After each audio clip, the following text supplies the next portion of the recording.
ഞങ്ങളുടെ പ്രമാണത്തിൽ ശരിയാന്ന് അദ്ദേഹം പറഞ്ഞത്. രണ്ടും കറക്റ്റ് ആണെങ്കിൽ ഞങ്ങളുടെ പാതി സ്ഥലം എവിടെ പോയി സാറേ? ഒരു കാര്യം ചെയ്യാം, ഏട്ടന് ഇനി ഇവിടെ നിൽക്കണ്ട, എന്റെ കൂടെ ബാംഗ്ലൂർ സിറ്റിയിലൊന്നും താമസിക്കാം. അച്ഛനോടും വിഷ്ണുവിനോടും ഞാൻ പറഞ്ഞോളാം. അൺഫോർച്ചുനേറ്റ്ലി എനിക്കതിന് നിവൃത്തിയില്ല. ബിക്കോസ് ഞാൻ ഇയാളുടെ ശത്രുവാണ്. ഇയാളുടെ ജീവിതം നശിപ്പിച്ചുവെന്ന് ഇയാൾ തന്നെ പറയുന്ന ശത്രു. വയ്യാത്തൊരാളാ, എന്നെയും കൂടെ വണ്ടി കയറ്റാമോ? കുഴപ്പമില്ല, സംസാരിക്കാം. ഇല്ല, അവരൊക്കെ പുറത്തു പോയിരിക്കുക. പർദ്ദ ഷോപ്പിന്റെ ഉദ്ഘാടനം വെള്ളിയാഴ്ച ഉച്ചയ്ക്കാക്കാൻ പറ്റുമോ വിനോദ്? നിന്റെ സർവ്വതും ഞാൻ പിടിച്ചെടുത്തിരിക്കും.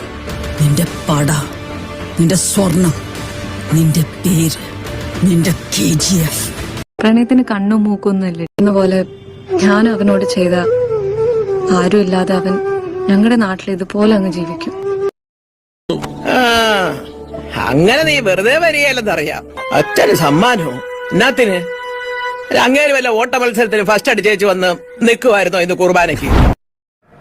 ഇന്നു മുതൽ എന്റെ പിരിവ് എനിക്ക് നേരിട്ട് തന്നോളണം. നിങ്ങൾ ജോണിനോ ശ്രാങ്കിനോ വട്ടപ്പള്ളിക്കോ കൊടുക്കണത് ഒന്നും എനിക്കറിയണ്ട. ഞാൻ കൊച്ചായിരുന്നപ്പോ എല്ലാ സൺഡേസിലും പള്ളിയിൽ പോവായിരുന്നു. പപ്പായും അമ്മായും ഞങ്ങൾ 4 പിള്ളേരും കൂടെ. നല്ല രസമാ അത്.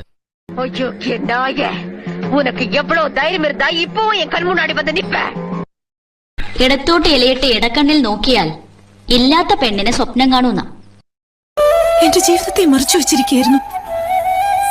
അതിനുള്ളിൽ തുടിക്കുന്ന ഒരു മനസ്സുണ്ടെന്നറിഞ്ഞത് ഒരാൾ മാത്രം, സാറിന്റെ മകൻ മുരളി.